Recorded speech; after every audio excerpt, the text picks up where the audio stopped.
Hello friends, राजका special स्वामी भक्ती या चॅनलवर मी तुमचं पुन्हा एकदा नव्याने स्वागत करते। तर आज आपण आपल्या व्हिडिओमध्ये पाहणार आहोत स्वामी समर्थांचे 9 गुरुवाराचे व्रत। तर ह्या 9 गुरुवाराच्या व्रतामध्ये आपण ह्याची पूर्ण माहिती पाहणार आहोत। तर ह्या व्रताचे नियम काय आहेत, पूजाविधी काय आहे, ह्याची व्रत कथाही पाहणार आहोत। चला तर मग व्हिडिओला सुरुवात करूया। श्री स्वामी समर्थांचे भक्त 9 गुरुवाराचे व्रत करत असतात। स्वामींचे हे 9 गुरुवाराचे व्रत केल्याने मनातील इच्छा पूर्ण होतीच।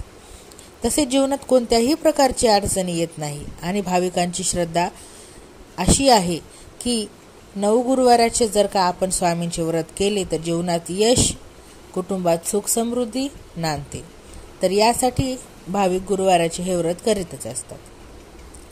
तर श्री स्वामी समर्थांचे 9 गुरुवाराचे व्रत सुरू करताना आपण महिन्यातील कोणत्याही गुरुवारापासून ते सुरू करू शकतो।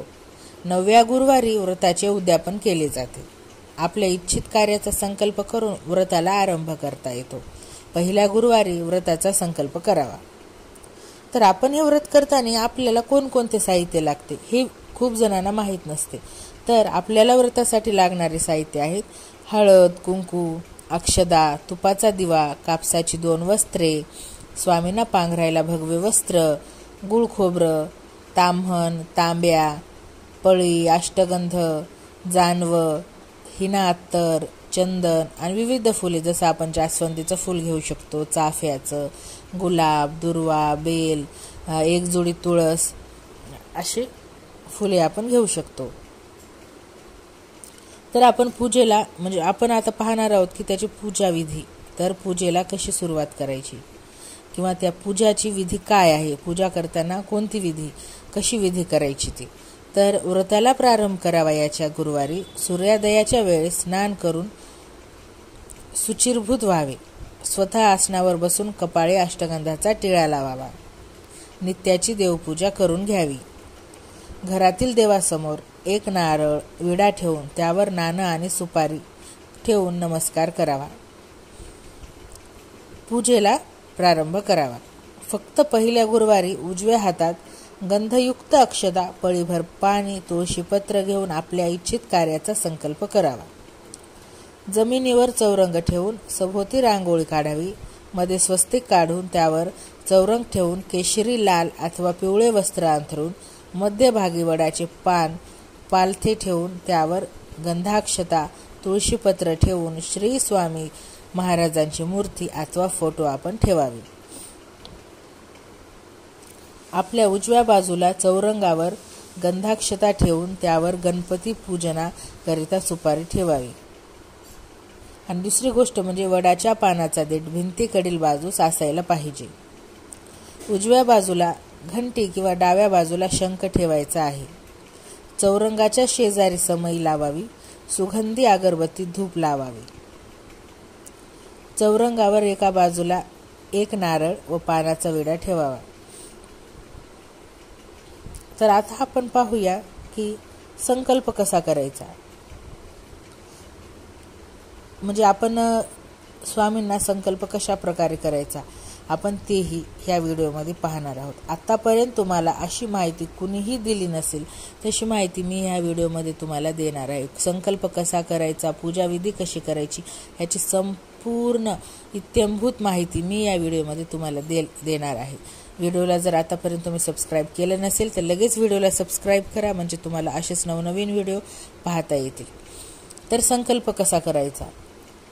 मम आत्मनः श्रुतिस्मृती पुराणोत्फलः प्रात्यर्थम मम सकल कुटुंबिनां क्षेम स्थैर्य आयु आरोग्य ऐश्वर्य वृद्धाश्रम पुत्रपौत्र संतती वृद्धी अप्राप्त लक्ष्मी प्राप्त्यर्थम प्राप्त लक्ष्मी चिरकाल संरक्षणार्थम आदित्यादि सकल ग्रह पीडाशांतर्थम एवं सकल कामाना सिद्धि द्वारा धर्मार्थम मोक्षफल प्राप्त्यर्थम श्री स्वामी समर्थ देवता पूजनम एवं व्रतकथा श्रवणम च करिष्ये। असे म्हणून हातातील पाणी ताम्हणात सोडावे।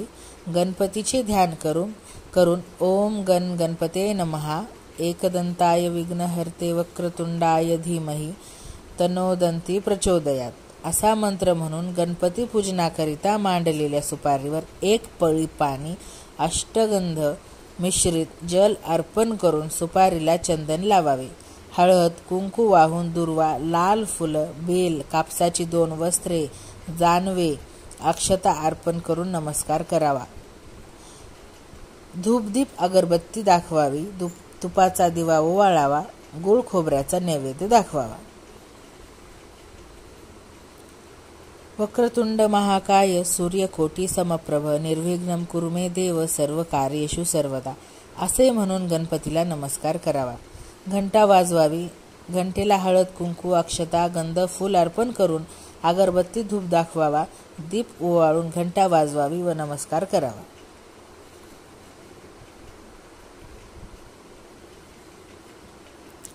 त्यानंतर श्री स्वामी समर्थ पंचोपचार पूजा करावी.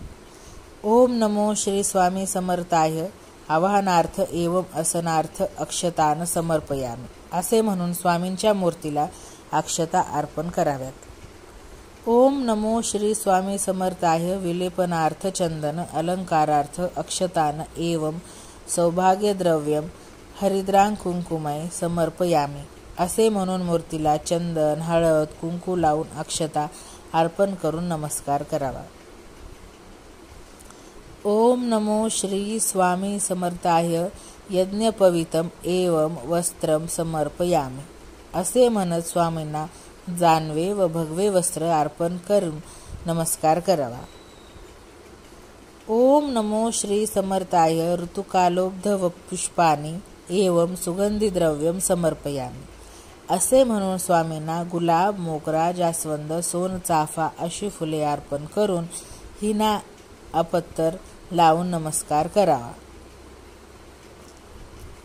ओम नमो स्वामी समर्थाय धूप दीप समर्पयामी असे म्हणून स्वामींना सुगंधी धूप दाखवून तुपाचा दिवा लावून नमस्कार करावा. ओम नमो स्वामी समर्थाय मुखवासार्थ पुगीफतांबूल नारिकेलम महाफलम एवं महादक्षिणाम समर्पयामी असे म्हणून विड्यावर नारळावर आणि फळांवर पळीभर पाणी सोडावे. हळद कुंकू चंदन फुले अर्पण करून दक्षिणेवर पाणी सोडून नमस्कार करावा. त्यानंतर आपण श्री गुरु स्वामी समर्थ अष्टोत्तर शतनामावली म्हणायची आहे. तर आपण ही सर्व पूजा झाल्याच्या नंतर अष्टोत्तर शतनामावली प्रारंभ करायची आहे. तर स्वामींना एक तुळशीपत्र मूर्तीला अर्पण करायचे आणि अष्टोत्तर शतनामावली प्रारंभ करायची आहे. उदाहरणार्थ मी तुम्हाला सांगते.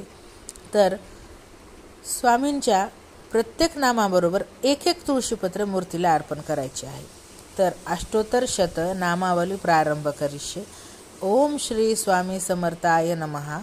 ओम श्री महाविष्णवे नमः असं म्हणायचं आणि एक तुळशीपत्र मूर्तीला अर्पण करायची. तर अष्टोत्तर शतनामावली संपूर्ण झाल्याच्या नंतर आपल्याला श्री स्वामी समर्थ व्रतकथा ला सुरुवात करायची आहे. तर श्री स्वामी समर्थ व्रतकथा पोथीला अष्टगंध फूल हळदी कुंकू तुळशीपत्र अर्पण करून धूप दीप दाखवून नमस्कार करायचा आहे. श्री गणेशाय नमः श्री गुरु स्वामी समर्थाय नमः असे स्मरण करून व्रतकथेला सुरुवात करायची आहे. चला तर मग आता व्रतकथेला आपण सुरुवात करूया. मायानगरी मुंबईमधील पत्नी घरकाम व पती मोलमजुरी करणारे एक गरीब परंतु सत्वशील दाम्पत्य आयुष्यभर काबाड कष्ट करून अत्यंत हलाखीचे जीवन व्यतीत करत असताना त्यांनी आपल्या एकुलत्या एक पुत्राचे पालन पोषण करून त्याला शिक्षण दिले. मुलाचे शिक्षण झाल्यावर मुलगा नोकरी करील आणि आपल्या आर्थिक परिस्थितीत सुधारणा होऊन उतरत्या वयात सुखाचे दिवस येतील अशी त्यांना अपेक्षा होती. परंतु नियतीच्या मनात काही वेगळेच होते. शिक्षण पूर्ण होताच मुलाला खाजगी कंपनीत नोकरी लागली. पण कलीच्या प्रभावाने मुलाला वाईट सवयी, छंद, व्यसन लागून तो पूर्णतः व्यसनाधीन झाला. मुलाची अशा प्रकारची व्यस्त अवस्था पाहून जीवनाचा अंत करावा असा विचार त्यांच्या मनात वारंवार येत असे. त्यांची ईश्वरावर पूर्णपणे श्रद्धा होती. ईश्वर आपल्याला एक ना एक दिवस सुखाचे दिवस दाखविल अशी त्यांना आशाही होती. म्हणून ते दाम्पत्य वेगवेगळी व्रतवैकल्ये करू लागले. याचे फळ म्हणून मुलाच्या वागणुकीत फरक पडला. पण पूर्वीच्या कर्जाच्या बोजामुळे घरात लक्ष्मी टिकेनाशी झाली. कर्ज फेडता फेडता नाकी 9 येऊ लागले. घरही गहाण पडले होते. म्हणतात ना, नरकवास भोगताना जेवढे दुःख होत नाही त्यापेक्षा कितीतरी पटीने दारिद्र्य जीवन जगत असताना दुःख यातना हे होतच असतात. अशा दारिद्र्य अवस्थेत त्यांनी मुलाच्या विवाहाचा विचार केला. कारण विवाहानंतर सुनेच्या पायगुणाने तरी आमचे भाग्य उजळे अशी त्यांना शेवटची आशा होती.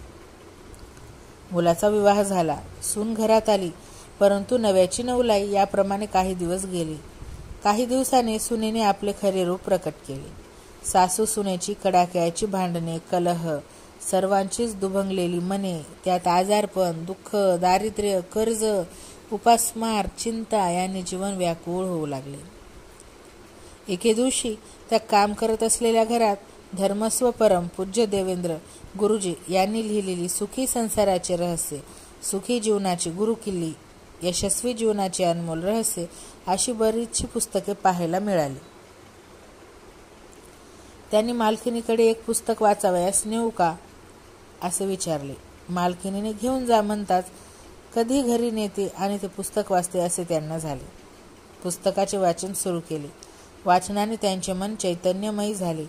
जीवन जगण्याचा आशेचा किरण त्यांना दिसू लागला. गुरुजींना भेटून आपली जीवनगाथा सांगावे, मार्गदर्शन घेण्याची इच्छा निर्माण झाली. म्हणून त्यांनी आम्हाला फोन केला. त्यांनी गुरुवारी भेटण्यास या असे सांगितले.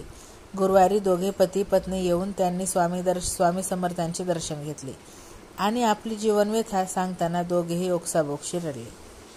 त्यांची व्यथा ऐकून घेतली आणि त्यांना स्वहस्तलिखित श्री स्वामी समर्थ 9 गुरुवाराची व्रतकथा पोथी हातात देऊन 9 गुरुवाराचे व्रत यथाशक्ती करण्यास सांगितले. त्यांनी भावभक्तीने श्रद्धापूर्वक 9 गुरुवारी व्रतकथेचे विधीपूर्वक पूजन करून वाचन केले. 9व्या गुरुवारी उद्यापनही केले. वर्षभरातच त्यांच्या घरातील भांडणे, कलह शांत होऊ लागले. परिस्थितीत सुधारणा होऊ लागली. श्री स्वामी समर्थ 9 गुरुवाराच्या व्रतकथेने त्यांच्या जीवनात सुख, शांती आणि समाधान प्राप्त झाले. आपल्या जीवनातही असे अनमोल क्षण यावेत. घरात सुख, शांती नांदून समाधान प्राप्त व्हावे म्हणून हे स्वामी समर्थांचे 9 गुरुवाराचे व्रत प्रत्येकाने श्रद्धापूर्वक भक्तिभावाने केलेले पाहिजे. पूर्वी कर्नाटक प्रांतातील खेडमनूर गावातील चोळप्पा रामचंद्र नाईक नावाच्या भक्ताने पूर्वजन्मी स्वामींची अनन्य भावे सेवा केली होती. म्हणून त्याच्या घरी पूर्वपुण्याईने प्रत्यक्ष ब्रह्मांड नायक श्री स्वामी महाराज स्वतःहून येऊन त्यांची परमपावन चरण कमल त्यांच्या घरी विसावली होती. चोळप्पा खरोखर भाग्यवान होते. कारण देवाधिकांना सुद्धा ज्यांच्या चरणांचे दर्शन होणे दुर्लभ असे भगवान स्वामी समर्थ चोळप्पांच्या घरी स्वतःहून आले होते. ज्या ब्रह्मांड नायक मूळ पुरुषाच्या केवळ चरण स्पर्शाने दर्शनाने अनेक कमल पुष्पे फुलतात, बद्ध जड जीवांचा उद्धार होतो, जीवाला मोक्ष प्राप्ती होते, अशा स्वामी समर्थांचे दर्शन घडावे म्हणून तपस्वी, योगी निराहार राहून, मौन धरून, कोणी एका पायावर उभे राहून, कोणी आकाशाकडे पाहून, त्यांच्या बिंदुरूपाचे ध्यान करून, होम हवन करून, भजन, कीर्तन, अन्नदान, तीर्थयात्रा, तर कोणी संसार सोडून संन्यास घेतो. असे परमकोटीचे स्वरूप असलेले अच्युतानंद श्री स्वामी महाराज 18 विश्वे दारिद्र्य नांदत असलेल्या चोळप्पाचा भाग्योदय करण्यासाठी त्यांच्या घरी जणू काय कामधेनू रूपाने आले होते. श्री स्वामी समर्थ व्रतकथा संपूर्ण. अशा प्रकारे स्वामी समर्थांची व्रतकथा संपूर्ण झाल्यावर ओम नमो श्री स्वामी समर्थाय आहारम भक्षभोज्यमच नैवेद्य प्रतिग्रहत्याम असे म्हणून पुरणपोळी, खिचडी, बेसनाचे लाडू, कडबोळी अथवा आपल्या घरात शिजलेल्या अन्नाचा नैवेद्य अर्पण करावा. नैवेद्याकरिता ताट ठेवणार त्या जागी पाण्याने चौकोन करून त्यावर ताट ठेवून गायत्री मंत्र म्हणत 3 वेळा तुळशीपत्राने नैवेद्यासभोवती पाणी फिरवावे व ते तुळशीपत्र नैवेद्यावर ठेवावे. ओम प्राणाय स्वाहा, ओम अपनाय स्वाहा, ओम व्यानाय स्वाहा, ओम ओम उदानाय स्वाहा, ओम समानाय स्वाहा, ओम उत्तरा पोषणम समर्पयामि, हस्तप्राक्षलनम समर्पयामि, मुख प्राक्षलनम समर्पयामि, करोद्वर्धनार्थ चंदनम समर्पयामि. या स्वामींच्या मूर्तीला चंदन लावून 1 पळी पाणी ताम्हणात सोडून नमस्कार करावा. त्यानंतर श्री स्वामी समर्थांची आपण आरती करून घ्यावी. तर अशा प्रकारे आपण स्वामी समर्थांच्या 9 गुरुवाराच्या व्रताच्या पहिल्या दिवशी आपण अशा प्रकारे नैवेद्य अर्पण करायचा आहे. नैवेद्य आपण स्वामींना द्यायचा आहे. तर आता उत्तर पूजा कशी करायची, तर व्रताच्या दुसऱ्या दिवशी सकाळी स्नान करून धूप दीप दाखवावा. स्वामींच्या मूर्ती व्यतिरिक्त इतर पूजा साहित्यावर पुढील मंत्र म्हणून अक्षता घालाव्यात. मंत्रहा यांतु देवगणाः सर्व पूजामादाय पार्थिवीं इष्टकाम प्रसिद्धयर्थ पुनरागमनाय च. निर्माल्य वाहत्या पाण्यात सोडावे अथवा वड पिंपळ अशा मोठ्या झाडांच्या बुंध्याशी ठेवावे. पूजेत मांडलेल्या नारळाने सुवासिनीची ओटी भरावी. घरच्या देवापुढे ठेवलेले नारळ फोडून प्रसाद करावा. प्रत्येक गुरुवारची दक्षिणा एकत्र सांभाळून ठेवून उद्यापन झाल्यावर स्वामी समर्थांच्या मठात मंदिरात दानपेटीत टाकावे. तर अशा प्रकारे 9 गुरुवाराचे व्रत पूर्ण होईपर्यंत रोज कावळ्याला दही भात ठेवावा. मुंग्यांना चिमूटभर साखर ठेवावी. गाईला चारा घालावा. कुत्र्याला पोळी द्यावी. गरिबाला शिजलेले अन्न द्यावे. आणि दुसरी गोष्ट म्हणजे व्रताच्या दिवशी तसेच म्हणजे उद्यापनाच्या दिवशी दर्शनार्थ येणाऱ्या प्रत्येक स्त्रियांना या पोथीचे 1 प्रत सप्रेम भेट म्हणून द्यावी. हा माझा व्हिडिओ कसा वाटला ते कमेंट बॉक्समध्ये नक्की सांगा. व्हिडिओ आवडला असेल तर लाईक करा आणि ज्या कुणालाही 9 गुरुवाराचे व्रत करायचे असतील त्यांना हा व्हिडिओ नक्की शेअर करा. तुम्ही अशी मी सांगितल्याप्रमाणे जर का तुम्ही 9 गुरुवाराचे व्रत केले, तशी पूजा केली, नैवेद्य दाखवला तर तुमची इच्छा नक्कीच पूर्ण होईल. 100% तुम्हाला तुमची इच्छा पूर्ण झालेली दिसेल. तर तुम्हाला जर का कुणाला जर का कोणाच्याही तुमच्या जवळच्या नातेवाईकांना जर का त्यांच्या घरामध्ये कलह भांडण होत असेल, लक्ष्मी घरामध्ये टिकत नसेल तर हे व्रत करायला नक्की सांगा. व या व्रताची माहिती देण्याकरिता माझा व्हिडिओ नक्की शेअर करा. चला तर मग व्हिडिओला लाईक करा, शेअर करा. नवीन असाल तर सबस्क्राईब करा, म्हणजे असेच नवनवीन व्हिडिओ तुम्हाला येत राहतील. अशाच एका नवीन व्हिडिओसोबत आपण पुन्हा भेटूया. तोपर्यंत बाय बाय.